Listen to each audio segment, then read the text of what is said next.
하나님의 말씀을 봉독해 드리겠습니다. 마태복음 12장 43절부터 45절까지 제가 봉독을 해 드리겠습니다. 봉독합니다. 더러운 귀신이 사람에게서 나갔을 때에 물 없는 곳으로 다니며 쉬기를 구하되 쉴 곳을 얻지 못하고 이에 이르되 내가 나온 내 집으로 돌아가리라 하고 와보니 그 집이 비고 청소되고 수리되었거늘 이에 가서 저보다 더 악한 귀신 7을 데리고 들어가서 거하니 그 사람의 나중 형편이 전보다 더욱 심하게 되느니라. 이 악한 세대가 또한 이렇게 되리라. 아멘. 오늘은 빈집은 위험합니다, 이 제목으로 함께 말씀을 듣겠습니다. 오늘도 하나님께서 예배드린 우리 성도님들을 만나주시고 생명의 말씀을 통해서 풍성한 은혜를 내려주시기를 축원합니다. 먼저 하나님께 기도드리겠습니다.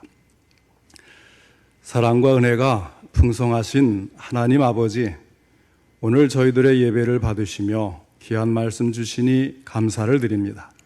하나님 아버지, 이 말씀을 통해서 저희들에게 하시고자 하는 하나님의 음성이 들려질 수 있도록 전할 때도 들을 때도 성령님이 함께 하시고 도와주시옵소서.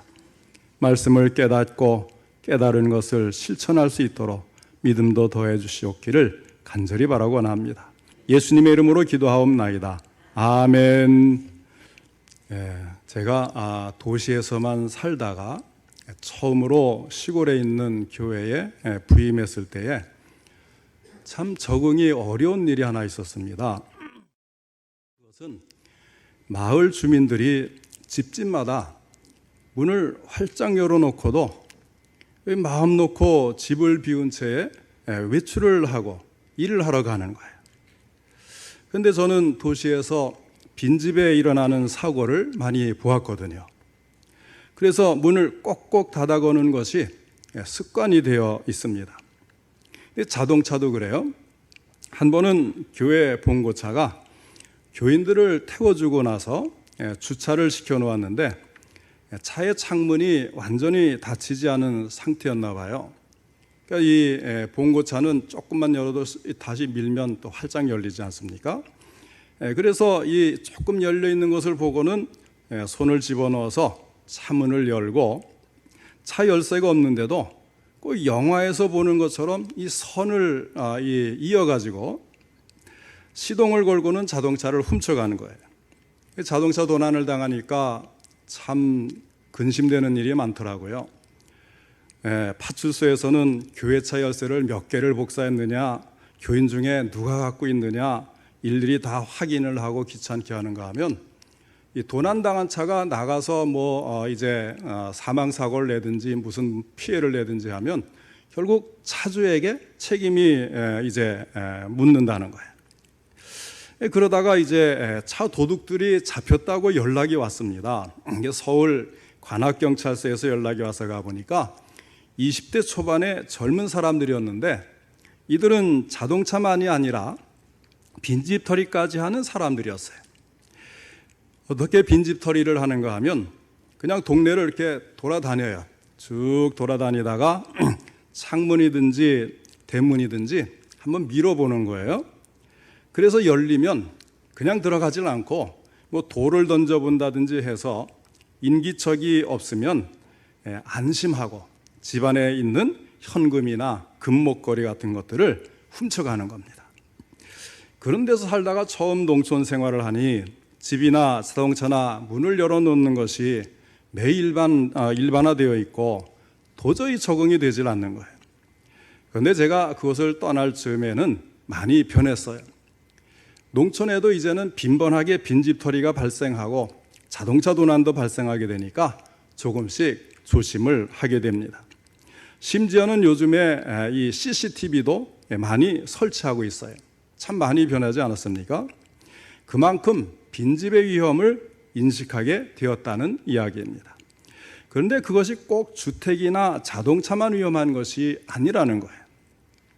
그것은 우리의 신앙생활에도 같은 위험이 도사리고 있다는 사실을 알 필요가 있습니다. 오늘 읽은 성경 본문의 말씀은 바로 그와 같은 위험을 경고해 주고 있는 말씀입니다. 더러운 귀신이 어떤 사람에게서 나갔습니다. 아마도 그 사람은 회개하면서 내가 다시는 이와 같은 일을 하지 아니하리라 굳은 결심을 하고 마음속에 있는 귀신을 내쫓았을 것입니다. 어쩌면 스스로 그런 힘이 없어서 누군가 능력 있는 사람이 귀신을 쫓아내 주었는지도 모릅니다. 어쨌든 더러운 귀신이 그 사람에게서 나와서 물 없는 곳을 헤매어 다녔습니다.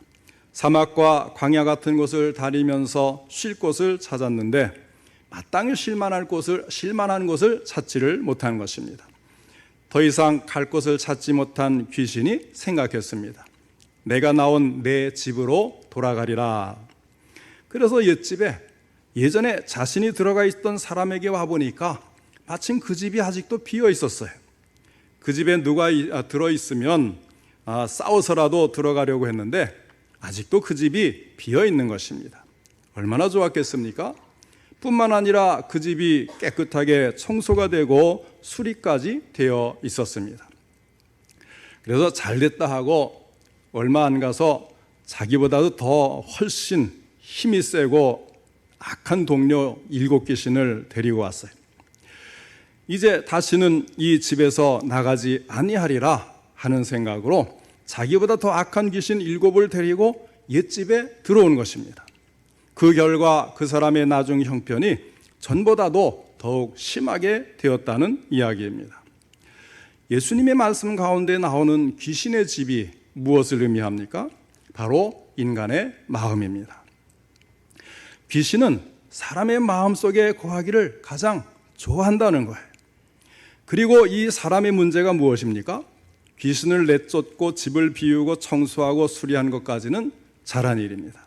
문제는 집을 비웠으면 그곳을 새 주인으로 채워야 하는데 새 주인을 들이지 않고 계속 빈집으로 방치를 해두었다는 거예요. 집을 비우면 어떤 일이 일어납니까? 빈집 털이범이 들어오게 됩니다. 먼지가 않습니다. 거미가 줄을 치고 또 온갖 벌레가 생기기 마련입니다. 빈집은 위험한 것입니다.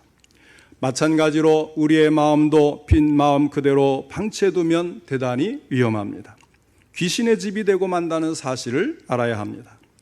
오늘 주신 말씀을 통해서 우리 모두 예수님이 주시는 몇 가지 중요한 교훈을 깨닫고 은혜 받기를 원합니다. 첫째로 영적인 세계가 있다는 사실입니다. 우리가 예수 그리스도를 믿든지 안 믿든지 인정하지 않을 수 없는 한 가지 사실이 있습니다. 그것은 눈에 보이지 않는 영적인 세계가 존재하고 역사하고 있다는 사실입니다. 이것은 엄연한 사실이에요. 이 사실을 인정하지 않는 사람은 단지 그 사람의 경험 세계가 좁다는 것을 보여주는 것일 뿐입니다. 이 사실을 아는 사람들이 있습니다. 첫째는 성경에 있는 그대로 믿어서 아는 사람이에요.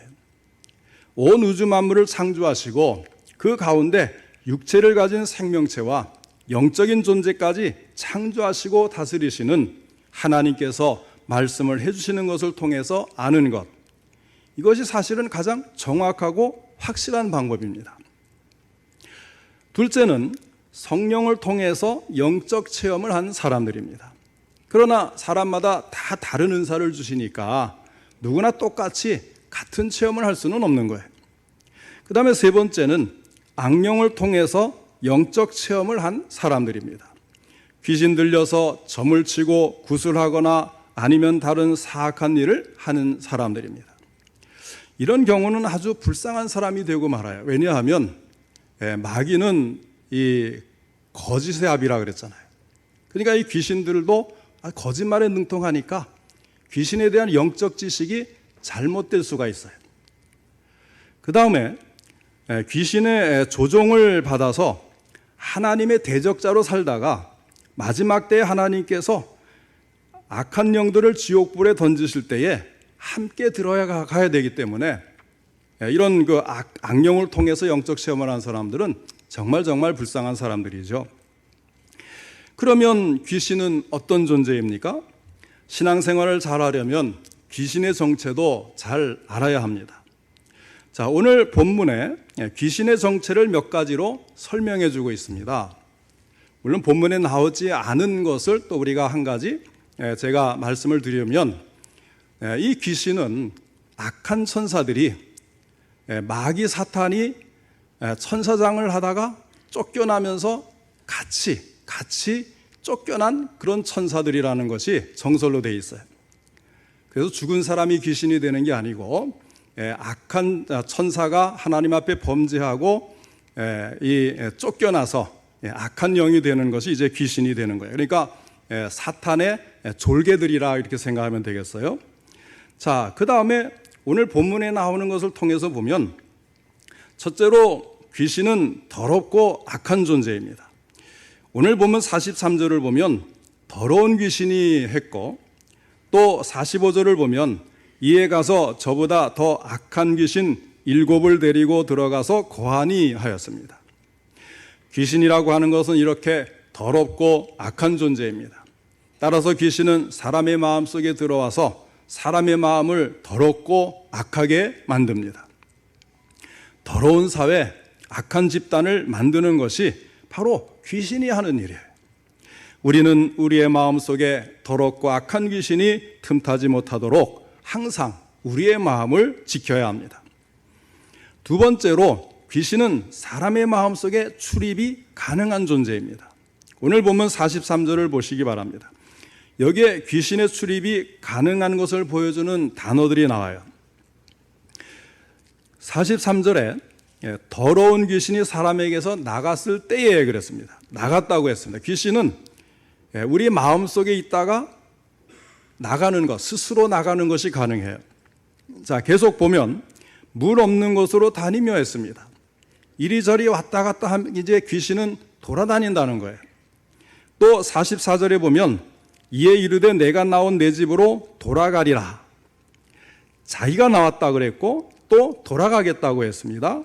그리고 와 보았다고 했어요. 45절에는 이에 가서 저보다 더 악한 귀신 7을 데리고 들어가서 하였습니다. 귀신이 가서 동료 귀신들을 데리고 다시 그 마음속에 들어가는 거예요. 그러니까 귀신은 들어가기도 하고 나가기도 하고, 나와서는 사방을 돌아다니다가 어디 빈집 없나 찾아다니고, 그러다가 들어갈 만한 곳이 있으면 또 들어가고, 자유자재로 이런 일을 할 수 있는 게 바로 귀신의 존재라는 겁니다. 그 다음에 세 번째로, 귀신이 제일 좋아하는 귀신의 안식처가 무엇이냐 하는 거예요. 그것은 바로 사람의 마음입니다. 묵을 곳을 찾아 아무리 헤매고 다녀도 마땅히 쉴 곳을 찾지 못했어요. 그래서 귀신이 뭐라고 합니까? 내가 나온 내 집으로 돌아가리라. 사람이 한번 자기 마음을 귀신에게 내어주게 되면 귀신이 뭐라고 주장하냐면 그 마음을 내 집, 자기 집이라고 주장을 하는 거예요. 그러므로 아예 처음부터 마음을 내주지 말아야 합니다. 귀신은 자기 힘으로 되지 아니할 경우에는 집단 행동도 합니다. 오늘 본문에 보니까 자기 혼자 힘으로 잘 되지 않을 것 같으니까 뭐라 그랬습니까? 더 악한 귀신 7을 데리고 왔다 그랬어요. 또 누가복음 8장 30절에 보면 예수님이 귀신 들린 한 사람에게 이런 질문을 했어요. 내 이름이 무엇이냐? 그때 귀신 들린 사람이 뭐라고 대답을 하는가 하면 군대라 하니, 자기 이름이 군대라는 거예요. 자, 이것은 무슨 뜻인가 하면 군대와 같이 많은 귀신이 그 사람 속에 있다는 겁니다. 그런데 이때 이 군대라고 하는 말의 헬라어로 레기온이라고 하는데, 이 레기온은 6,000명 단위의 군대를 뜻하는 거예요. 그러니까 얼마나 많은 귀신이 그 한 사람 속에 들어가 있었는가를 알 수가 있죠. 귀신은 집요할 뿐만 아니라 경우에 따라서는 이렇게 집단적으로 행동을 합니다. 이것이 바로 귀신의 실체인 것입니다. 이 귀신이 어떤 집을 제일 좋아합니까? 빈집을 제일 좋아합니다. 마음속에 주인이 없고 비어있을 때를 틈탑니다. 더군다나 그 집이 깨끗하게 청소되고 수리되어 있으면 더 좋아합니다.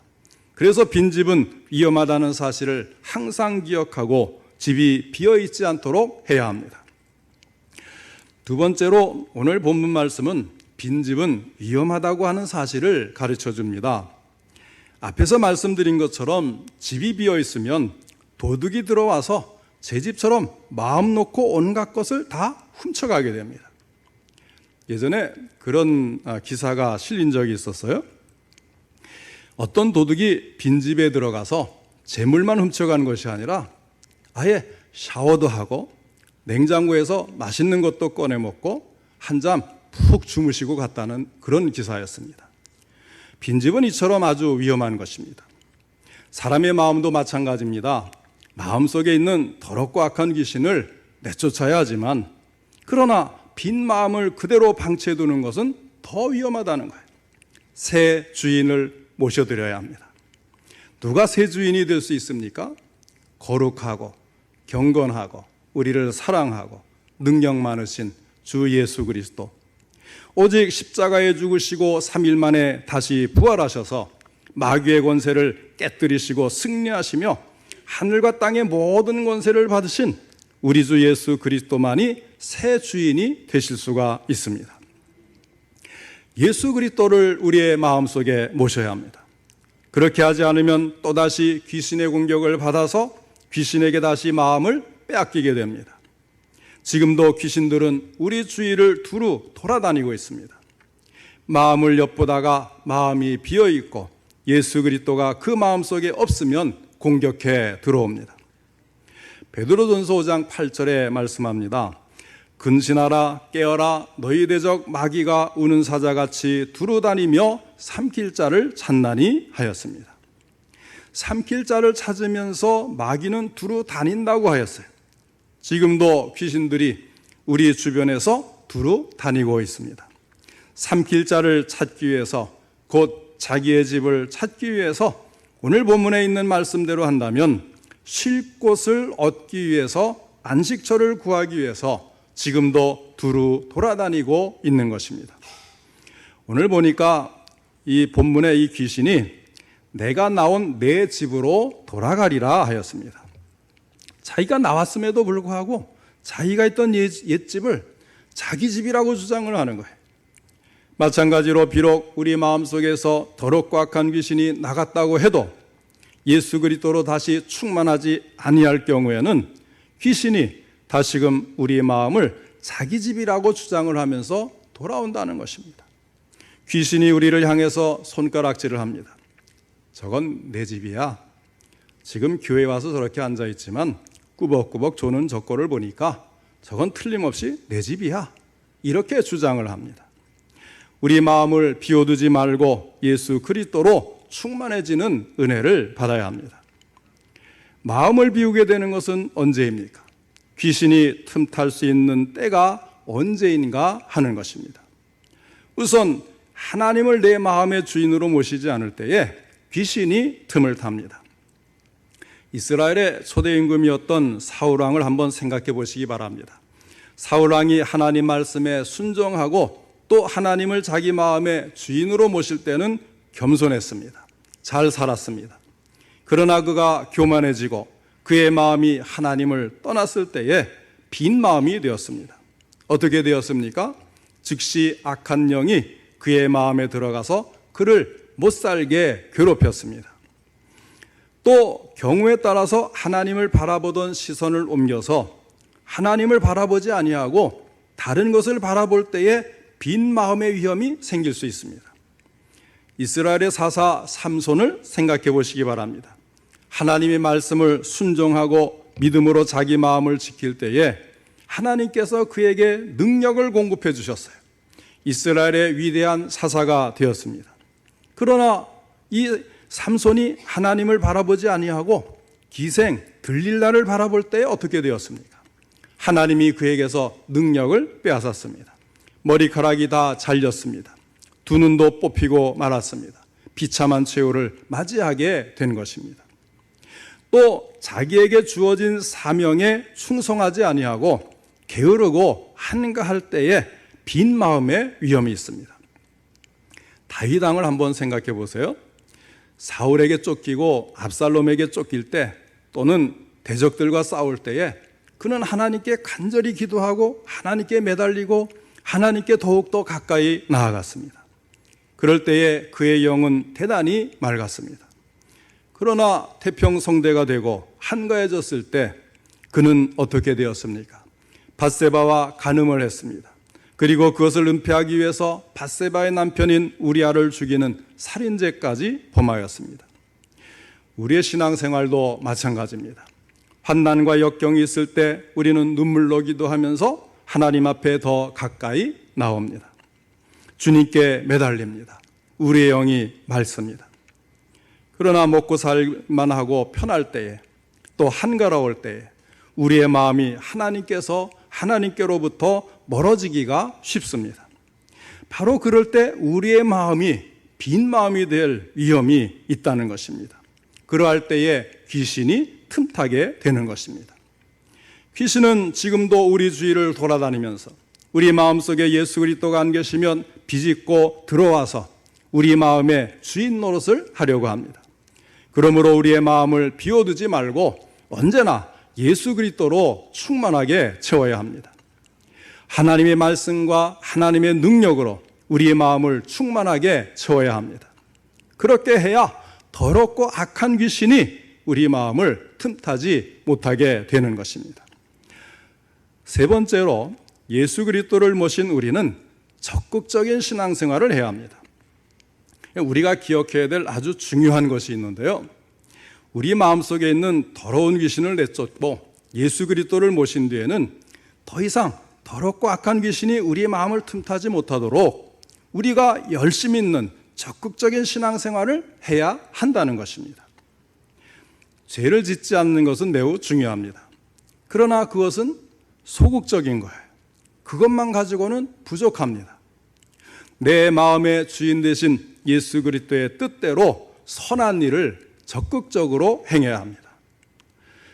적극적으로 우리가 주님을 따르고 주님의 말씀과 성령으로 충만하고 열심히 봉사하고 헌신하고 전도하고 기도하고 그래야 귀신이 틈타지 못하는 것이에요. 에베소 4장 25절에 그런즉 거짓을 버리고 말씀을 합니다. 거짓말을 잘하는 사람에게 권면을 하는 거예요. 에베소 교회의 교인들에게 거짓을 하는 사람에게 거짓말을 하는 사람에게 그런즉 거짓을 버리고 이렇게 권면을 했어요. 이것은 거짓을 버리라는 것은 소극적인 권면이죠. 그런데 말씀이 그것으로 끝나질 않습니다. 한 걸음 더 나아가서 뭐라고 말씀을 하느냐 하면 각각 그 이웃과 더불어 참된 것을 말하라. 이해되시겠습니까? 거짓말을 말하던 사람에게 성경은 권면하기를 거짓말하지 말아라.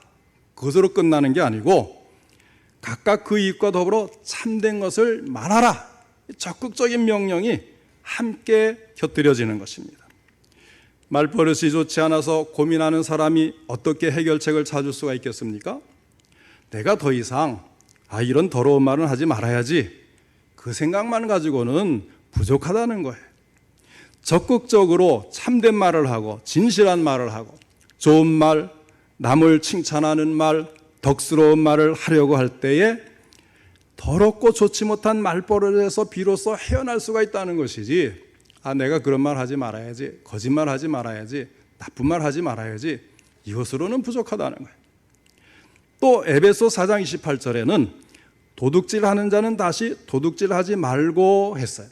역시 소극적인 권면인데 이것으로 끝나는 것이 아니고 뭐라고 또 말씀을 하냐면 돌이켜 가난한 자에게 구제할 수 있도록 자기 손으로 수고하여 선한 일을 하라. 도둑질하지 말라는 걸로 끝난 게 아니고요. 열심히 일해서 자기 손으로 수고해서 다른 사람을 도울 수 있도록 구제할 수 있도록 선한 일을 하라. 적극적인 명령이 같이 들어가는 것이 항상 성경 말씀의 특징이에요. 여러분, 우리가 사람을 대하는 데 있어서 죄가 무엇입니까? 그 사람을 내가 미워하지만 않으면 죄가 안 되는 것입니까? 그렇지 않습니다. 미워하지 않으면 죄가 안 되는 것이 아니라 사랑하지 않는 것이 죄라는 거예요. 내가 이미 용서했고 오래오래 참았다고 합시다.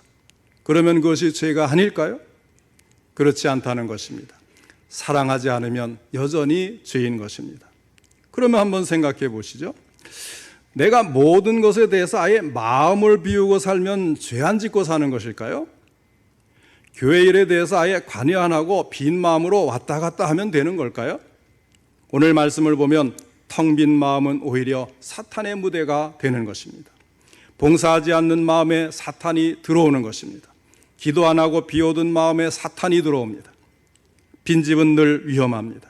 마찬가지로 텅 빈 마음, 생각, 신앙도 위험합니다. 아무것도 안 하고 소극적으로 그렇게 일을 처리해서는 안 되는 것입니다. 소극적인 신앙생활에 만족하지 말고 한 걸음 더 하나 나아가서 적극적이고 열심 있는 신앙생활을 해야 한다는 것입니다. 예배에 열심히 참석해야 합니다. 열심히 전도하고 열심히 봉사하고 열심히 말씀을 읽고 열심히 기도하는 삶을 살아야 합니다. 축구 중계 해설을 들어보면 공격이 최선의 수비라는 말을 자주 하는 것을 들을 수가 있어요. 축구에서는 꼭 그런 것만은 아니더라고요. 수비를 꽁꽁 철저히 잘하다가 기습 공격으로 이기는 팀들도 많이 있어요. 그러나 그 말을 하는 이 해설자의 그 뜻은 이런 거죠. 수비하는 것보다 힘을 다해서 공격을 하다 보면 수비가 되는 수도 있다는 거예요. 그런데요, 이것이 꼭 딱 들어맞는 경우가 있습니다. 우리 신앙생활은 정말로 공격이 최선의 수비가 되는 그런 삶이에요. 소극적으로 하려고 하지 말고 적극적으로 신앙생활을 하면 귀신에게 틈을 주지 않을 수가 있습니다. 그래서 신앙생활을 적당히 하는 것이 아니고 열심히 해야 돼요. 열심히 기쁜 마음으로 사랑과 충성된 마음으로 일하면 되는 것입니다. 특히 신앙은 더욱더 그렇습니다. 우리의 속사람이 비어있는 것이 아니라 말씀과 성령으로 존재를 채우고 충성되게 봉사하면서 주님의 역사를 이룰 때에 신앙으로 충만한 생을 살아갈 수가 있게 되는 것입니다. 마음을 비워두지 말고 내 심령 속에 예수 그리스도로 충만하게 채우시기를 바랍니다. 하나님의 말씀으로 하나님의 능력으로 기도와 감사와 찬미로 우리의 마음을 충만하게 채우시기를 바랍니다. 열심 있는 예배와 봉사로 우리의 삶을 충만하게 채우시기를 바랍니다. 그리할 때 우리의 마음에 더럽고 악한 귀신이 틈타지 못하는 것입니다. 오늘 주님께서 주신 말씀의 교훈을 따라서 결단코 집을 비우지 마시고 다시 한번 우리의 마음속에 예수 그리스도를 충만하게 채워서 더럽고 악한 귀신에게 우리의 마음을 빼앗기지 아니하고 우리 주님과 더불어 열심히 있고 적극적인 신앙생활을 하여서 영적으로 승리하시고 주님을 기쁘시게 하는 우리 모두가 될 수 있기를 주님의 이름으로 축원합니다. 기도하겠습니다. 사랑과 은혜가 풍성하신 하나님 아버지, 오늘 말씀을 통해서 우리가 참된 신앙을 지키고 하나님께서 인정해 주시는 신앙의 삶을 살기 위해서 더욱 적극적이고 아버지 하나님 열정 있는 신앙생활로 성령으로 가득 채우고 하나님께 헌신하며 봉사하는 것으로 가득 채우는 삶을 살도록 권면해 주시는 주님께 감사를 드립니다. 하나님 아버지, 참으로 이 영적인 세계가 있어서 언제든지 우리를 넘어뜨리려고 하는 악한 마귀 사탄과 그를 따르는 많은 귀신들이 호시탐탐 우리를 유혹하고 시험 들게 하고 넘어뜨리고 아버지 하나님 우리가 잘못되기를 바라는 그런 존재가 우리 주변에 있다는 사실을 주여 우리가 잊지 않게 하여 주시옵소서. 이 모든 것들을 물리치고 항상 승리하는 삶을 살기 위해 우리가 더욱 주님을 바라보며 오직 예수 그리스도로 우리의 마음을 충만하게 채울 수 있게 하여 주시옵소서. 하나님의 말씀을 늘 우리의 삶에 아버지 순종하며 가득 채워가는 삶이 되게 하여 주시어서 승리하고 열매를 맺고 변화받아 아버지 하나님 주님을 닮아가는 이 신앙생활에 승리하여서 마침내 천국까지 아버지 하나님 저희들이 온전히 들어갈 수 있도록 인도해 주시고 도와주시옵소서. 우리 성도님들 패배하고 실패하지 않도록 오늘도 성령 충만을 주시고 지도하시고 인도해 주시기를 간절히 바라고 원합니다. 아버지, 우리 성도님들 가정에도 주님이 충만하여 주시옵시고, 아버지, 모든 사업과 삶에도 하나님께서 함께 하셔서 지도하시고 인도하시는 삶이 되게 하여 주옵소서. 우리 교회도 하나님이 충만하시고, 아버지, 우리 성도님들 성령 충만으로 온전히 하나님을 위해 예배드리며 헌신하며 사명을 감당하는 아름다운 교회가 되게 하여 주시옵소서. 예수님의 이름으로 기도하옵나이다. 아멘.